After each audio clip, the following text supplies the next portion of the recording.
Mezopotámia, krajina medzi Eufratom a Tigrisom, poskytla úrodnú pôdu pre intenzívne poľnohospodárstvo a usadlosť. Zavlažovanie a organizácia práce si vyžiadali štátnu správu, rast obchodu a remesiel spôsobil sociálnu diferenciáciu, boj o zdroje viedol k armádam a náboženstvo legitimizovalo moc panovníkov. Najstaršou civilizáciou boli Sumeri, približne 3500 až 2000 pred našim letopočtom, vytvorili mestské štáty Ur, Uruk a Lagaš, vyvinuli klinové písmo, stavali zikuraty a zanechali epos o Gilgamešovi, položili základy pre neskoršie mezopotámske kultúry. Súmerské mestské štáty fungovali ako nezávislé politické jednotky a región sa stal kolískou písma, riadenia i spoločenských štruktúr. V 24. storočí pred našim letopočtom vznikla Akkadská ríša 2334 až 2154, ktorú založil Sargon Akkadský. Dobil sumerské mestá, zjednotil Mezopotámiu a vytvoril prvú centralizovanú ríšu. Akadčina sa stala lingua franca regiónu a model centralizovaného impéria pretrval. Po sumerskej renesancii 3. dynastie z Uru 2112 až 2004 s centralizovanou správou vznikol zákonník Ur-Nammu, najstarší známy zákonník a predchodca neskorších kódexov. Starobabylonská ríša 1984 až 1595 dosiahla vrchol za vlády Chamurapiho približne 1792 až 1750.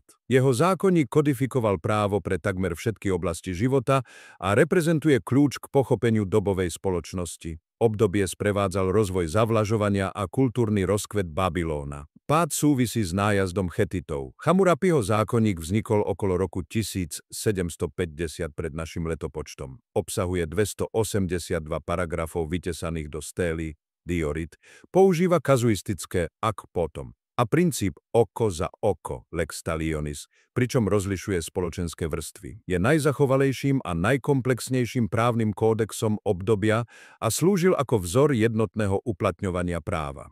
Neoasýrska ríša, približne 911 až 609 pred našim letopočtom, bola expanzívna veľmoc so silne organizovanou armádou, centralizovanou byrokraciou a efektívnou provinčnou správou. Kráľ Ašurbanipal preslávil Ninivu knižnicou s viac než 30 000 hlinenými tabuľkami. Pád Ninive nastal v roku 612 pred NL. Úplný zánik ríše po páde Haranu v roku 609 pred našim letopočtom. Nasledovala Novobabylonská ríša 626 až 539, ktorej najvýznamnejší kráľ Nebukadnecar II.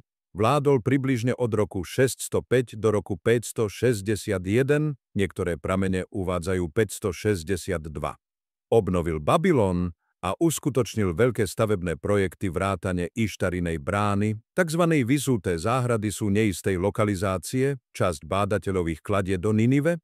Ríša zanikla po dobytí Babylóna Kýrom Veľkým v roku 539 pred našim letopočtom. Pojmy, s ktorými žiaci pracujú: zikurat, chrámová väža, centrum náboženstva a správy, mestský štát, politicky samostatné mesto s panovníkom a armádou, teritoriálny štát, centralizovaný štát na väčšom území, klinové písmo, prvé systematické písmo na hlinených tabuľkách. Kľúčové dedičstvo Mezopotámie, zákonodarstvo ako pilier spravodlivosti, urbanizmus a štátna správa s organizovanými armádami, písmo ako začiatok dejín a historickej pamäte, odkaz, ktorý formoval ďalšie civilizácie.